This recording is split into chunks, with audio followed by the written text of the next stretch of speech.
New Mutants release date is not changed by Disney. That's the headline on today's MB News. Yes, Stephen, you're absolutely right. Disney are not changing the scheduled release date for the upcoming New Mutants movie. This is coming in from Screen Rant, incidentally, the article. Yeah. But yeah, what I know, first and foremost, this is going to excite you tremendously because you have had this as one of your most anticipated movie releases, comic book movie releases, for the last 2 years. Yes. It was originally set to come out, I believe, on April 2018. Yes. It was delayed to February 2019. 2019, yeah. And then it was subsequently delayed to April 2020. Well, I think it was an August date this year as well. Yeah, no, you're right. It was moved once more to August of this year. Then, of course, the Disney-Fox merger was confirmed after all the legal shenanigans and whatnot having to go through. Make sure it was all the I's were dotted and the T's were crossed. Yeah. Finally, it's been delayed for a fourth time to April 2020. We have now got an updated schedule for Disney's next slate of movie releases. We got the MCU, we got general theatrical releases, and sitting in there amongst the other releases is, of course, the New Mutants. So it's coming, Stephen. They've not changed it. Are you excited for this? It's almost like Star Wars, isn't it? Every 2-3 years. No, John, listen, I think the bottom line is obviously Disney didn't like what they saw. They've had to go back and cut the film a different way, etc. Speculation was because obviously initially this was going to be R-rated. I don't know if they're still keeping it R-rated. I hope they are. I think it got changed to PG-13, Stephen. Oh, no. I seem to recall, I think we spoke about that, and they were changing it, but the guy, I can't recall the director's name off the top of my head. Josh Boone, yeah. George Boone. Josh Boone, sorry, Yeah. George, what? He confirmed, I think, that they would try their absolute best to stretch the boundaries of a PG-13 rating. I may be wrong, I'll go in and have a look in a second. The R rating, John, for the initial trailer that came out excited me. That's why it was one of my most anticipated films. It was going to be It's not rated on IMDb. Well, it must be up in the air still then. I think, it excited me because of what it was at the time. It was going to be a kind of X-Men type film, Mutants film, if you like. There was talk, obviously, that some of the cast from X-Men, like James McAvoy. I was about to say McFadden there. He's a footballer, soccer player. Might make appearance in it. That's obviously not going to happen now because I think that cast are done and dusted with that franchise, and that franchise is going to be dormant for probably about a decade. This excites me because of the cast as well, John. What we saw in that trailer, I don't know if it was one or two trailers, I can't remember. It was so long ago now. I think it was only one. It was back in our podcast days. That's how far back it was when we were a bit worse than we are just now. Let's just say. A bit? Yeah. I sounded as though I was depressed, Stephen. Someone wants to put me out my misery. And we were too afraid to obviously go in front of cameras at that point. But I think maybe we should have stayed audio, but who knows. Yeah, listen, John, the bottom line of this article and the situation is Disney did not like what they saw, and that's been the delay. It's unfortunate that obviously it's had 3 or 4 release dates now that have been announced. Bit amateurish that from the studio. But it will hopefully see the light of day, John, on this new date. It's April 2020, is that right? April 2020, so we've not got long to go now, you know? Well, Stephen, look, you can look at it from two sides of the coin. We're finally getting it, and the other side being it's not Gambit. So Channing Tatum's Gambit movie has been put back just as many times. Yeah. There is no release date for that. It's not even in production. So you've got to feel for Channing and fans of Gambit. Yes. So it's not as bad as that. I don't even know what the other side of the coin was. That was two positive things. There's no real negative slant on this. I was about to try and dig for one, but there really isn't. I read through the article. They actually says they put it out for some early screeners. There has been a lucky few out there in the populace who have managed to watch the movie. Apparently it's getting very positive reactions. They've managed to blend the horror genre between that and obviously a traditional comic book genre. It's almost, I don't know what the word would be, but it doesn't matter. They've blended that anyway. And apparently it's fine balance. Yeah, a fine balance, yes. They've managed to blend it very well. Audience members are enjoying it. Disney's fears perhaps allayed, because I think when they initially took over from Fox, obviously got all their releases in movies which were under production already finished. There was concerns, I think, about obviously how they were going to put this out, how they're going to market it. You asked, is it still R-rated? The fact it is a Disney release now, I'd imagine it would definitely be PG-13 now. They will not greenlight an R-rated movie. We've seen discussions about Deadpool. It's all came under Kevin Feige's obviously scope or remit now, so he is not going to allow an R-rated movie. Bob Iger is not going to allow an R-rated movie, but I've got confidence that Josh Boone will do what he said he did, and obviously, as I did allude to, the early screeners seem to confirm he has. Test the boundary, stretch it out, make it as scary as possible within that rather tame rating. And look, man, you look at the cast. You spoke about the cast. I was scratching my head in dismay, Stephen. Antonio Banderas is in this cast. I don't recall this guy ever being confirmed that he'd been in this movie prior to this. I've not been keeping my eye on it, to be fair. I never thought it would happen. It's only till you sent the details over and they're saying it's still obviously scheduled to come out next year, early next year. That's when it piqued my interest. I went back in and looked. But you look at the young cast, very impressive. Maisie Williams, fantastic young actress, obviously rose to prominence playing Arya Stark. She's great. She deserves a breakout role in theatrical terms. Anya Taylor-Joy is just, she's already established. She's a fantastic young actress. We've obviously seen her in, not Split, Glass. We've seen her in The Witch. Something else she was in. She's a wonderful actress. Charlie Heaton, I think he's in Stranger Things. Again, a fantastic actress. So you've got a young, great, up-and-coming actor. Sorry, he's got long hair. Young, great, Charlie. Young, great, up-and-coming cast. Obviously, combined with some older heads in there, like Antonio Banderas. I'd presume he'd be playing the villain in this movie. But look, Stephen, I spoke the hind legs off it. I'm very excited to see the movie. All joking aside. I did like the look of the trailer. This concept of them being housed in this asylum, you don't know the obviously the motives of this nurse or this doctor figure. You don't know whether she's nefarious and trying to pull her powers out and maybe, I don't know, conduct experiments on them. Was there another X-Men mutant film they were talking about as well? It was something to do with the sort of younger cast from Logan. It was an X-23. I can't remember. The young girl. It was a spin-off with her, and they were going to do something with that. But I think that all changed, Stephen, the moment Disney took over. And I think this is probably the primary reason we've seen this movie delayed. And there's been real fears over whether it would ever see the light of day. Because Disney want to do their own thing. They want to slowly introduce the X-Men and the Mutants into the MCU. You've got this coming. This is the sort of residual effect after the Fox merger. It's not really found its place. It's not in the MCU. It's not part of the original X-Men franchise. And they've not really known what to do with it in terms of, do we promote it, do we put it out? Obviously, it's finished. It's within, they've consumed this profit loss margin. So there's no point not putting it out now. It's made, it's in the can. Put it out. If it makes a profit, good. If it doesn't, well, they'll load it anyway, so no one's really losing. True. And look, I'm just excited, as I did say, to see it, because we've been speaking about it for years, and I really can't wait to see if they've pulled it off. Hopefully those early screeners are correct. The audience members thought it's aligned with me, and I really enjoy it, because, I'm looking forward to it, as I've said 5 times. It'll be interesting when they actually do promote it, John, on its premiere, because all the cast are going to be slightly older now. It's going to look a bit odd, but who knows. I think Maisie Williams has got blue hair at the moment. She didn't have in that movie. But look, Stephen, we'll move on that note to the next topic. This one's all about Martin Scorsese. He's been speaking about The Irishman and getting the chance to work with the great Al Pacino. He's wanted to try and get this guy into a movie of his for nearly 50 years, he's revealed. Unreal. Now, Stephen, being a film fan like I am, I'm quite embarrassed to say that I didn't realise that those two guys hadn't collaborated before. 50 years he's been trying. He was introduced to him by obviously Francis Ford Coppola after The Godfather in 1970. He nearly got him working together with him in the 1980s, but for financial reasons or creative reasons it fell apart.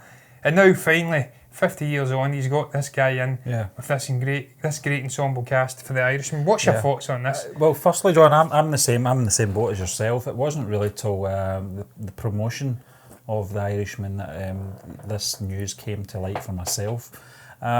It takes me back to the time when Heat came out in 1995, I want to say. It was, that's when I realised that Pacino and De Niro hadn't appeared in a film sharing screen time. That is obviously the flashback things. Godfather 2. And Godfather Part 2.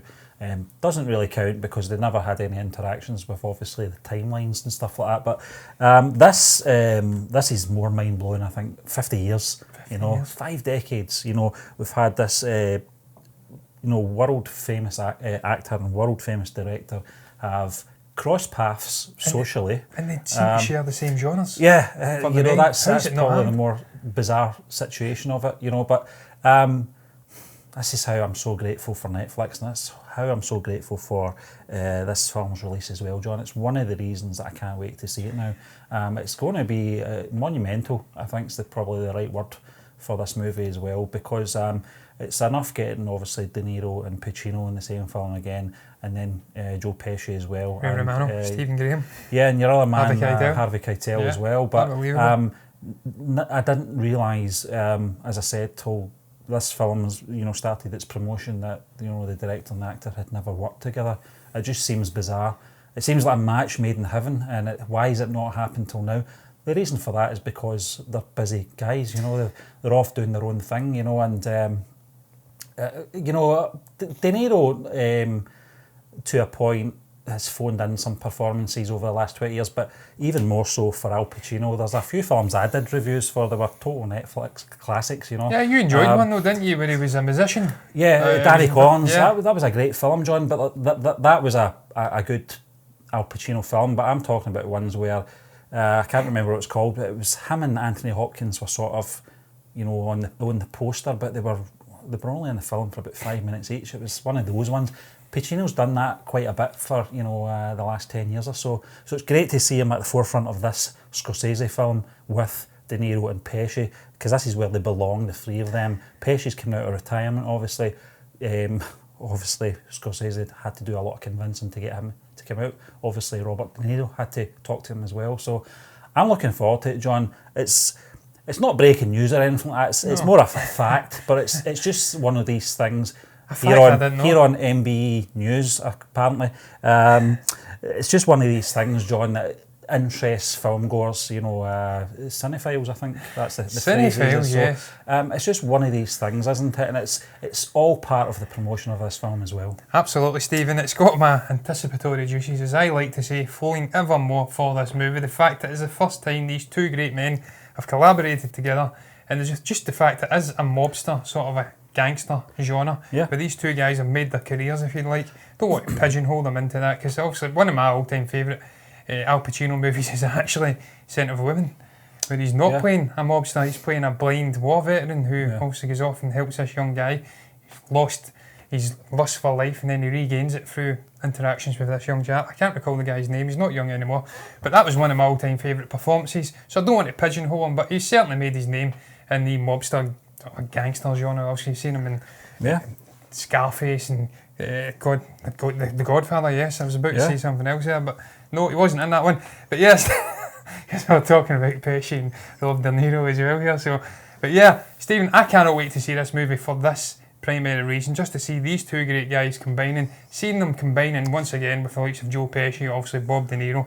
It was Chris O'Donnell, John. Chris O'Donnell, that was the one. And then the other chap who lost his life to heroin, who's a magnificent actor as well.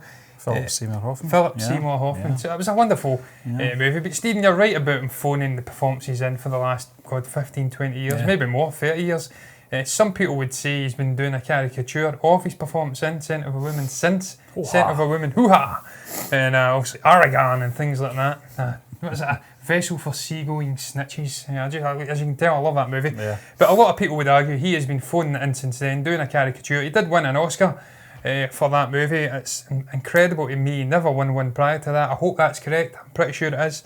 Never got one for The Godfather, which was a travesty, a crime against humanity. But yeah, Stephen, it blew my mind when I read this, that these two guys haven't worked together for 50 years. It feels like an opportunity perhaps lost. When you've lost 5 decades of these two guys in their prime, working together, what else could they have created? What amazing movies could we have had? I can't remember. What was the one in the 80s? I can't remember what the studio that dropped this project was, John, but just for the sheer cost of it. But Columbia. Yeah. Tell you something, they really dropped the ball on this one. But wow. Look at those ratings on Rotten Tomatoes. That's amazing, John. But listen, as I said, I'm just grateful for Netflix for picking this up, because we're getting to witness a bit of history. Stephen, I've seen all of the major reviewers on YouTube speak about it. I've read a lot of articles about it, and what I take from it is that there's some different opinions, but in the main, most people seem to agree it is a magnificently crafted movie. Spans, I think, 5 or 6 decades, from World War II right up to 2000, I want to say. And it really does focus in on Bob De Niro's character, first and foremost. He's the guy it's anchored to. Starting off as a young chap, being embroiled with Pacino and Pesci, who are very different sort of figures. And then I think he ends up alone when he's older, and he's got time to think about what's going on. So I just cannot wait to see it. It's storytelling at its finest. I cannot wait to just dive into this world for 3 hours and 20 odd minutes. Yeah. I've seen people speak to, I've watched a lot of Martin Scorsese interviews recently, and they've brought up the running time. And the guy's absolutely right in his answers, that he says that it's taking you into another world, escapism. You can forget about all the shit's going on in your life and just dive right in. And that's what fine filmmaking is, that's what it's all about. And this guy is an absolute genius, to be quite frank. That's why I was never too harsh on Martin when he made his comments about the MCU, because, quite frankly, if anyone's going to comment on cinema, it's that guy. But look, Stephen, not got much more to add. No. I have gibbered the absolute legs off of that one. Nearly dug myself an almighty hole at the beginning, and we shall move on to box office on that note. What have we got in first this week, Stephen? It's for the weekend of the 8th of November to the 10th of November. Firstly, people are going to be seeing my eyes drift off to their right, my left. Is because we've got a bit of an auto cue situation going on here. Because IMDb box office mojo, genius have not updated obviously the currency, but obviously the top 10 as well is a bit of a rejig. It's totally misplaced. But so coming in at number 1, John, this week in its 6th week, it's Joker. And it's grossed £1.6 million over the weekend, £54.3 million overall. Stephen, it's incredible. This movie, I think, has made history. It's the first movie ever, I think, or in a long, long time, to be number 1 for 6 consecutive weeks.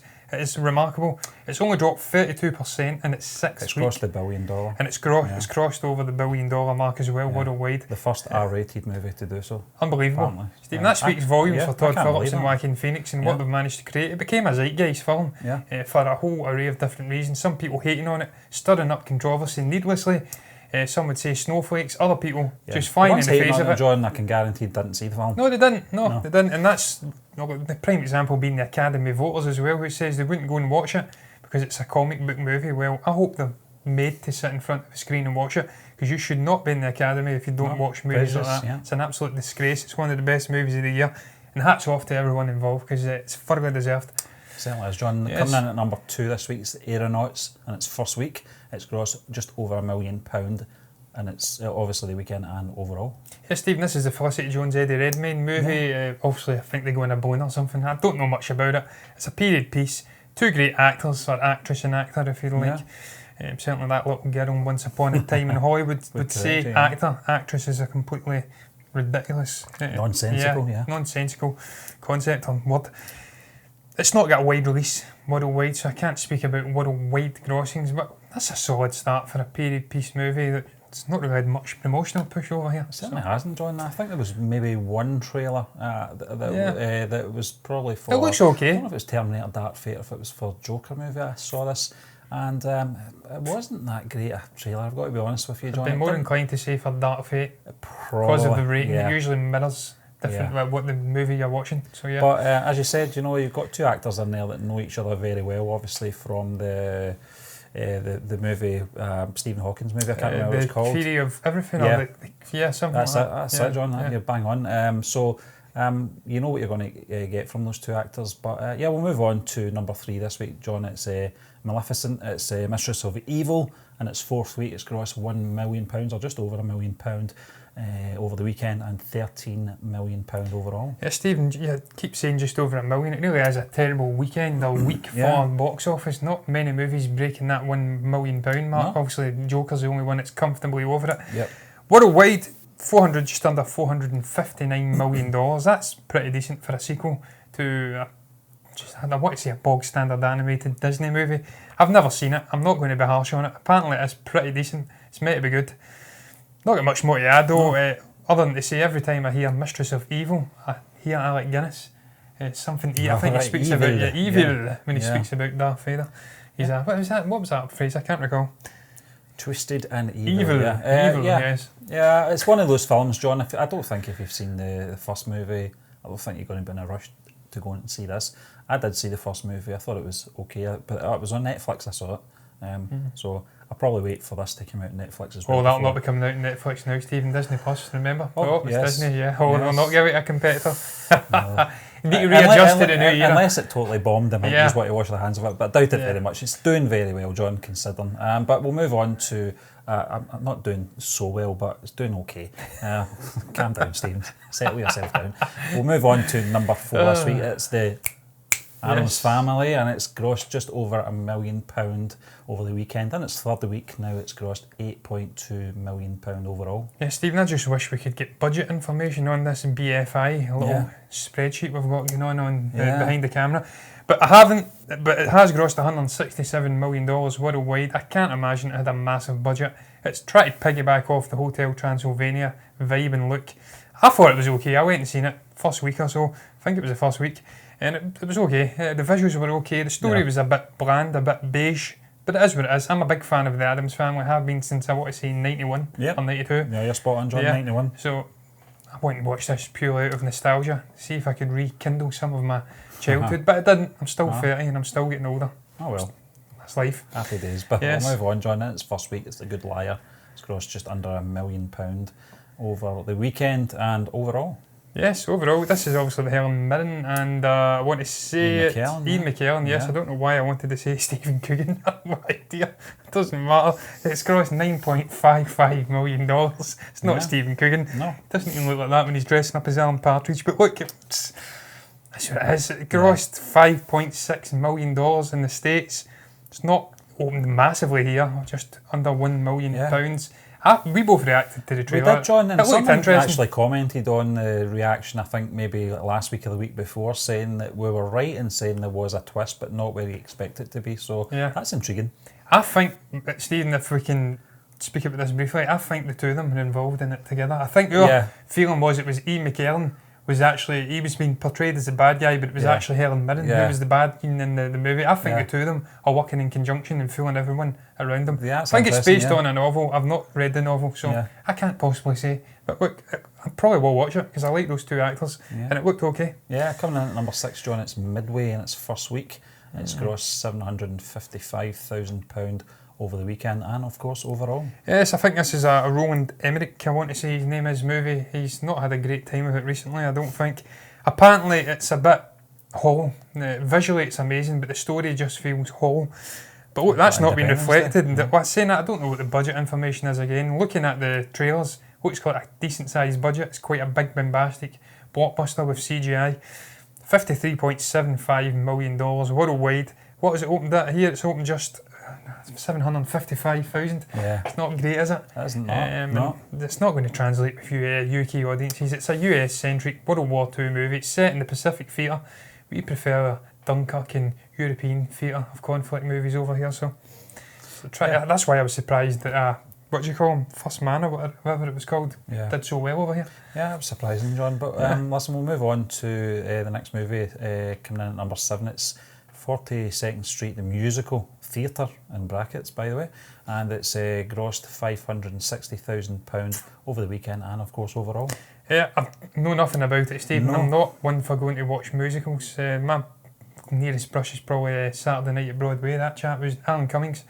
Is that right? Yeah, Alan Cummings. That's the only real connection. I watch him on Instagram sometimes, but don't know much about it. It's an okay opening. £500,000. It's not to be laughed at, is it? No. For a musical. No. It's like a live experience. So that's off to. Yeah, coming in at number 8, John, it's Terminator Dark Fate. It's grossed just over £500,000 over the weekend, and its third week now. It's grossed overall £6.5 million.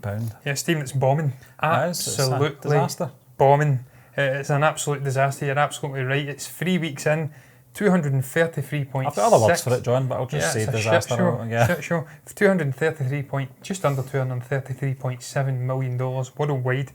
We spoke about it. It has to hit up $475 million to break even. It's miles off it. It's doing worse than Genesis, and I don't even care, which is a tragedy in itself. I don't even think Carl cares anymore, John. I think he's moved on from it. Carl has moved on. We'll move on to number 9. It's Stephen King's Doctor Sleep. just over £500,000 over the weekend, and its second week's £2.5 million overall. Speaking about tragedy, Stephen, that is an absolute tragedy that this movie has dropped so dramatically. 64% drop in its second weekend. What is going on? It's such a good movie. I really enjoyed it. Yeah. Really well crafted. Mike Flanagan's a magnificent director. He knows how to do horror. Great performance from Ewan McGregor. The woman I always goddamn forget her name. Rebecca Ferguson. Yeah. Fantastic antagonist. Every week I forget her name. Yep. But yeah, it's a shame it's not doing so well. $53.9 million worldwide. It's been echoed overseas as well. It's just flopping. Warner Brothers are made a complete arse of it, and they've apparently greenlit a sequel yet as well. Yeah, so it's not happening. As long as Stephen King gets his skates on. But listen, we'll move on to the last film in the box office this week, John, coming in at number 10. It's the Shaun the Sheep movie, Farmegeddon. It's grossed £454,000 over the weekend, and it's fourth week now, and it's grossed overall £6.1 million. Stephen, that says I'd go and watch it because I'm a big fan of the stop motion genre. I'm a big fan of what these animation studios do. A big fan of Wallace and Gromit, Creature Comforts. I had a Shaun the Sheep toy when I was a little boy. I've not done it. So that was a build-up, John. Yeah, $24.2 million worldwide though. It's decent. I can't imagine it had a massive budget. I think it's all in a tiny little room to do these things. Just over £400,000. It's not too bad. Its overall performance is actually doing much better than Dr. Sleep. So hats off to everyone involved, and I'm glad it's doing well, and I hope it keeps the art of stop motion going forevermore. But look, Stephen, we have ran well out of time, so I'm going to round up the box office for this week, and indeed the show for today as well. What did you guys make of the New Mutants? Being confirmed it's releasing next year. Do you care? What did you make about Al Pacino and Martin Scorsese finally collaborating together after 50 years? If you've got anything to say, comment below and let us know what your thoughts are down below. Like the video if you've enjoyed it. Subscribe to the channel if you're enjoying the content. Me and Stephen will be back tomorrow for MBE Heroes.